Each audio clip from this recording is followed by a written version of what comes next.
Bienvenue sur la chaîne, c'est Othman. Cette année, on a envoyé plus d'1 million de messages de prospection pour nos clients et le marché a évolué. Aujourd'hui, il est primordial d'utiliser les outils d'IA pour personnaliser vos messages afin d'augmenter vos résultats. Donc dans cette vidéo, je vais vous montrer une version débutant, intermédiaire et avancée et quel outil on utilise afin de créer ces personnalisations. D'ailleurs, à la fin, j'ai même un petit bonus pour vous montrer une automatisation qu'on a mis en place qui a révolutionné notre prospection. Donc il y a quelque chose d'important qu'il va falloir mentionner avant de rentrer dans le vif du sujet, c'est que la social proof, donc vos références, vos études de cas, etc., est la chose la plus importante. Suivi de votre offre, donc qu'est-ce que vous avez à offrir à votre marché, donc aussi bien votre offre, c'est-à-dire si vous avez une garantie, si vous travaillez à la performance, ou votre offre dans le sens si vous avez quelque chose qui a de la valeur à donner gratuitement à vos prospects. Ça aussi, c'est très important, mais pas aussi important que la social proof. Et ces deux choses sont suivies de l'audience. Donc l'audience, c'est-à-dire qui est votre marché cible.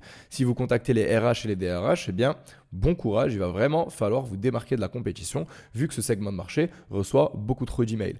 Et finalement, vous avez la personnalisation. Donc une bonne personnalisation ne va jamais changer le fait que vous avez la mauvaise audience, la mauvaise offre ou tout simplement pas de social proof. La personnalisation va mettre de l'huile sur le feu, va vous permettre d'obtenir de meilleurs résultats, mais va très rarement vous faire passer d'obtenir zéro résultat à obtenir de très bons résultats. Donc, pour les débutants, il suffit tout simplement d'utiliser des variables et des segments. Donc, la personnalisation est utile si et seulement si elle vous donne une bonne raison de contacter le prospect. Aujourd'hui, quand on dit variables et segments, vous allez peut-être penser à des choses du style « Bonjour, prénom, j'ai remarqué que vous étiez RH chez le nom d'entreprise » ou bien « Bravo pour la recommandation de monsieur XYZ sur LinkedIn pour ce skill. Je vous ai trouvé sur LinkedIn, donc j'ai décidé de vous contacter. » Eh bien ça, ce n'est pas assez bon. Vous n'allez jamais avoir de meilleurs résultats de vos campagnes parce que vous avez ajouté le prénom, le nom de famille, le nom de l'entreprise, la ville, le job title de la personne. Donc ce qui est très important lorsque vous utilisez des variables ou des segments dans vos listes afin de personnaliser vos emails de prospection ou vos messages LinkedIn, c'est tout d'abord la pertinence. Donc en fait, l'utilisation de la variable ou du segment doit être pertinente et en lien avec ce que vous avez à vendre. Ça ne sert à rien de dire j'ai remarqué X, Y, Z si ça ne vous donne pas une raison valable de les contacter pour leur proposer votre service. De plus, si ce que vous avez remarqué ou cité est récent, eh bien, vous allez avoir plus de chances que si vous aviez cité quelque chose qui s'est passé il y a 5 ans. Et finalement, la difficulté importe, c'est-à-dire si l'information que vous avez utilisée au sein de votre script a été difficile à trouver. Est-ce que vous avez réellement cherché votre prospect en amont? Si vous citez sa toute dernière vidéo YouTube ou son tout dernier post LinkedIn, eh bien, ça n'a pas vraiment d'impact parce que n'importe qui aurait pu taper le nom de la personne sur Internet, cliquer sur le premier lien, voir le nom de la vidéo YouTube et dire « Salut, j'ai vu votre vidéo YouTube, elle était top. » Mais si vous dites « J'ai vu votre vidéo YouTube et j'ai bien aimé comment à la minute 3, vous parlez du client XYZ pour qui vous avez eu ces résultats, et bien là, ça montre que vous avez regardé la vidéo YouTube, que vous avez fait un effort et donc ça va vous démarquer de votre compétition. Donc laissez-moi vous donner deux exemples un peu plus concrets pour les débutants qui veulent seulement utiliser des variables et des segments de leur liste afin de personnaliser leur message. Vous pouvez utiliser une news sur l'entreprise. Donc, typiquement, vous pouvez dire par exemple « Bonjour prénom, félicitations pour la récente levée de fonds de votre entreprise. Comptez-vous utiliser une partie de cet investissement pour recruter des sales ?» Donc si vous avez un service de recrutement et de placement de closer ou de sales dans des boîtes, ça va faire du sens si vous félicitez la personne pour sa levée de fonds et que vous lui demandez si une partie de cet argent va être investi dans du recrutement des sales. Et là, pitcher votre service sales fera du sens. Mais si vous n'avez pas fait le pont entre l'information de la news et votre service et la raison pour laquelle vous contactez cette personne, ça n'aura pas réellement d'impact. Donc, il faut toujours se poser la question, quel est mon pont entre ma personnalisation et le service que j'ai à vendre. Un deuxième exemple, ce serait par exemple un changement de poste. Donc vous pouvez dire bonjour Jean-Claude, félicitations pour votre nouveau poste de directeur marketing chez Nike. J'imagine que vous n'avez pas quitté Adidas, excité à l'idée de générer des leads pour Nike. Bien entendu, j'utilise Nike et Adidas comme exemple. On ne va pas contacter Nike et Adidas pour leur proposer des Facebook Ads, mais vous avez compris mon point. Oui, c'est cool de voir qu'il a changé de poste. Oui, c'est cool de citer son ancienne entreprise, mais ce qui est intéressant ici, c'est de dire, ok, vous avez changé d'entreprise et je suis sûr qu'en arrivant dans cette nouvelle boîte, vous n'êtes pas dit, ah super, je vais enfin pouvoir encore une fois devoir générer des leads pour ma boîte. Et derrière, vous pouvez potentiellement proposer un lead magnet ou de prendre un rendez-vous pour lui proposer votre système de génération de leads. Donc ça, c'est la version débutante. Oui, il n'y a pas vraiment d'intelligence artificielle, c'est plus du scrapping, l'utilisation de certains outils sur le marché qui vous permet de faire ça. Mais si on veut passer à la version intermédiaire, eh bien, en utilisant des outils comme Clay, donc je vous ai mis dans la description un lien affilié Clay qui vous permet d'avoir 3000 crédits gratuits si vous décidez d'utiliser mon lien pour vous abonner, vous pouvez trouver de l'information sur les entreprises que vous désirez de contacter en cherchant sur Google, sur LinkedIn, sur différentes plateformes de l'information, l'ajouter à votre colonne de votre Google Sheet et ainsi utiliser cette information-là à l'aide de l'intelligence artificielle de Clay pour personnaliser vos scripts. Voici des exemples d'informations que vous pouvez trouver en utilisant leur IA et leur scrapping. Vous pouvez trouver le nombre de reviews Google, la note Google, leur numéro de téléphone, le nom d'un produit qui est vendu par la marque e-commerce, le prix des produits ou le nom de leur best-seller, le nom de leurs concurrents sur Internet, etc., etc. D'ailleurs, je n'ai pas envie de faire une vidéo de 45 minutes sur YouTube pour vous expliquer vraiment sur quel bouton cliquer pour obtenir ces informations-là, mais je suis aussi conscient que cette vidéo ne sert à rien si je ne vous montre pas comment réellement mettre en place et appliquer ce type d'informations. Donc il y a dans la description un premier lien vers un tutoriel 100% gratuit que je vous mets à disposition sur comment on utilise Clay au sein de notre entreprise afin de trouver ce type d'informations et personnaliser nos scripts. Donc l'utilisation de ces informations vous permet tout d'abord de montrer que vous avez recherché l'entreprise en amont. Elle vous permet aussi d'avoir un script différent par prospect et donc d'améliorer la délivrabilité de vos emails puisque chacun des scripts sera différent, il n'y aura pas de copier-coller, la pattern de script sera différente, ainsi votre délivrabilité le sera aussi. Et de plus, ceci vous permettra potentiellement de hook vos prospects et garder leur attention. Donc vous savez, en marketing, en copywriting, on essaye d'attraper l'attention de nos lecteurs, de nos prospects, afin de les pousser à lire le reste de notre email. Et dans un monde, dans un contexte tel que en septembre 2024, où j'imagine si vous regardez cette vidéo même en 2025, ça va être encore pire, le nombre de personnes qui prospectent est de plus en plus important, eh bien, hooker vos prospects et avoir une bonne introduction de votre email est primordial si vous voulez qu'ils lisent le reste de votre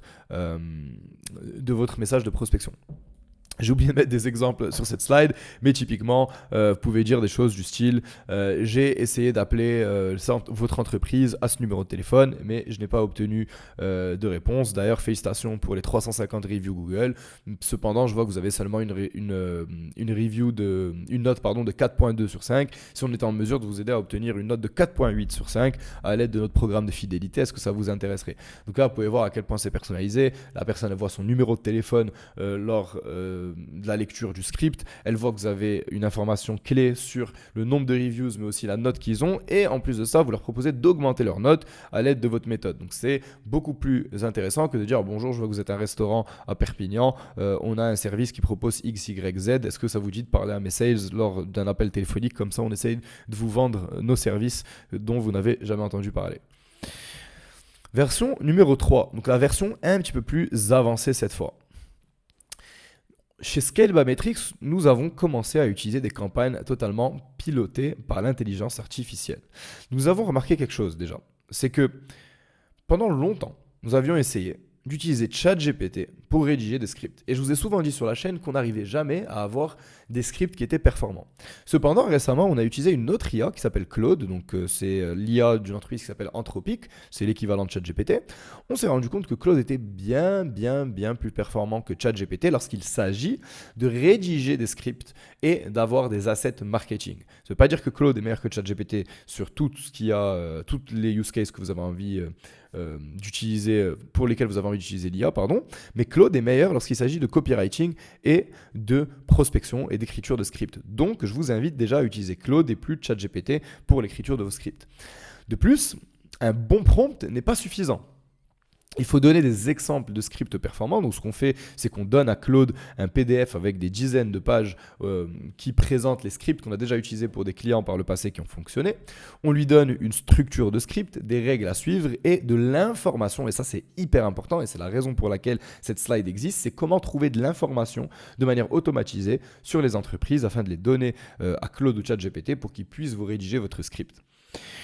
Donc, il y a 3 piliers. Il y a votre script, donc votre structure de script, les informations clés de l'entreprise et l'utilisation de Claude. Donc si vous avez une structure de script et que vous cherchez de l'information sur vos prospects, eh bien ça va être très chronophage parce qu'il va falloir manuellement à chaque fois rédiger un script personnalisé.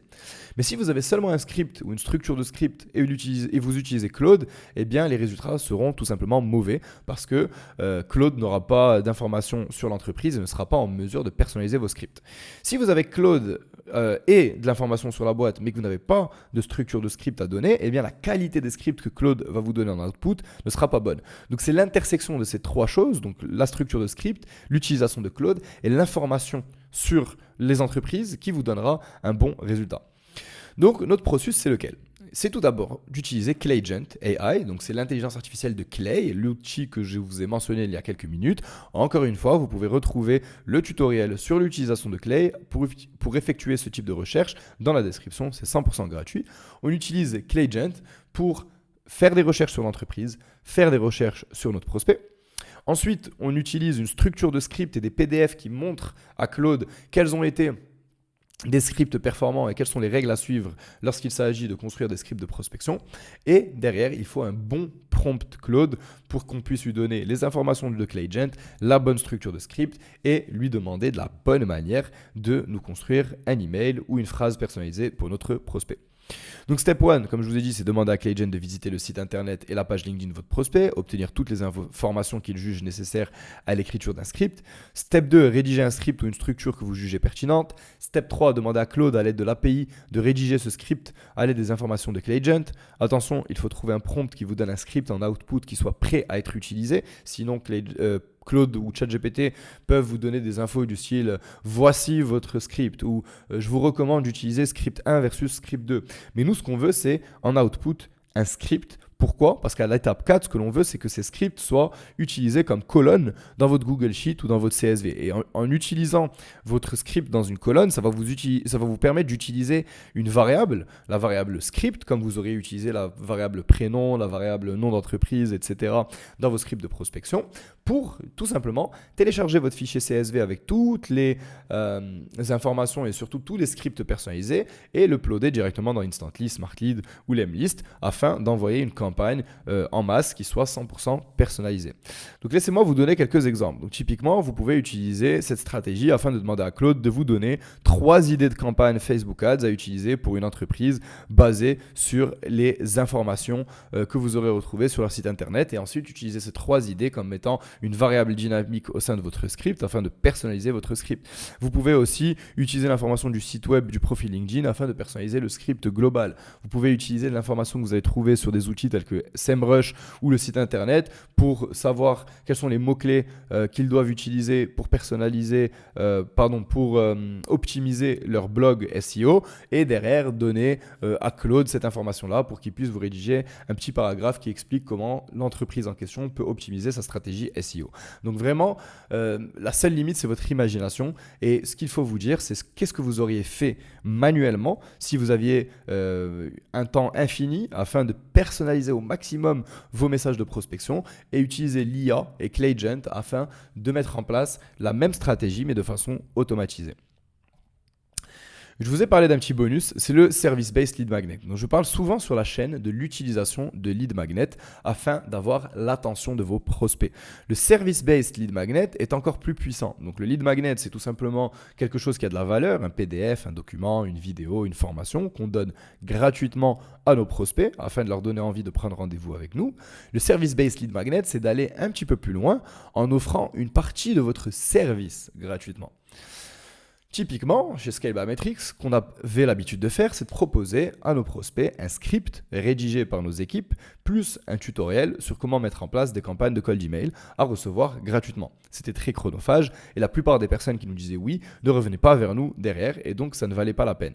Mais aujourd'hui, on a automatisé ce processus. Donc avec Clayagent, on peut obtenir les informations sur le site internet et sur LinkedIn de l'entreprise, donc quel est leur avatar client, leurs études de cas, leurs propositions de valeur.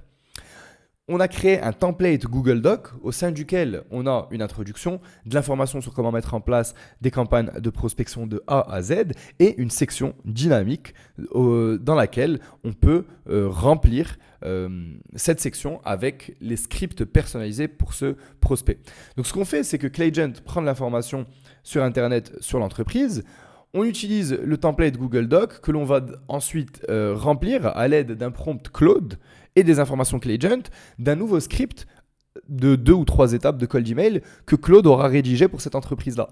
Et donc, chaque prospect reçoit un script personnalisé ainsi qu'un tuto A à Z qui lui permet de mettre en place des campagnes de prospection de cold mailing sans qu'il l'ait demandé, sans qu'il ait à répondre à notre email, directement dans un Google Doc qui est personnalisé. Le Google Doc porte le nom de notre prospect, le nom de notre entreprise et est personnalisé avec des scripts qui sont adéquats à son industrie.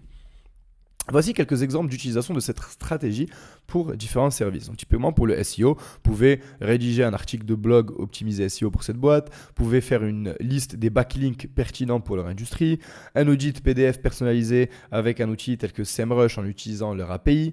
Si vous êtes une boîte de recrutement, vous pouvez leur proposer les CV que vous avez à disposition qui correspondent le mieux à leurs besoins. Donc, si vous voyez qu'ils sont en train de recruter des développeurs, vous pouvez utiliser ClayAgent afin de choisir les CV dans vos databases qui correspondent au mieux au type de développeurs qu'ils cherchent à recruter et leur envoyer. Vous pouvez mettre dans ce document à quoi ressemble le processus de recrutement optimal selon vous, comment rédiger un job post de la manière optimale pour LinkedIn. Si vous êtes une boîte d'email marketing, rédigez un email ou utilisez DALL-E, donc l'intelligence artificielle qui permet de générer des images afin de générer des designs d'email gratuitement pour vos prospects. Si vous êtes une boîte dans le design de site internet, vous pouvez dupliquer un template et remplir les informations de l'entreprise du prospect sur ce template et lui envoyer littéralement une landing page faite pour lui gratuitement. Sans avoir à faire de travail, mis à part créer cette automatisation. Bref, les opportunités sont limite infinies. Vous avez juste à vous creuser la tête et créer cette automatisation. Donc, afin de mettre en place ce processus, on automatise le tout avec Make. Donc, Make.com, c'est l'équivalent de Zapier. C'est un outil qui vous permet de créer plein d'automatisation sur différents outils.